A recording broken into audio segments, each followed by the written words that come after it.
وإن سلام دمان أخيرت مال باجوكتين وحارب إن انتسو سيد سكرين شير لو سمي أديو استعماله جوجل ميت أما دتك سوق يبقلان سيدا شاشة دولة وداقي لهيد marka hore waxaad tegaynaa calaamadahan hoos ka muuqda ee Google Meet waxaa ka dooranaynaa share screen kadib saddex wadaan oo soo bixayso Chrome tab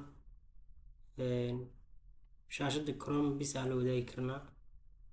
Windows haddii aad rabtid shaashada Windows bis la wadaagi kartaa oo computerka haddii kale enter screen shaashada dhan la wadaagi kartaa meel walba tigtid way arkayaan dadka kasoo qayb galaan shirka ama meeting هاد كروم تاب بروفينينا تاب كدا بان تحت شاشة كروم وسيكل دورة كرتا تاب كارتدين أركان انتاكسي دوران كرتا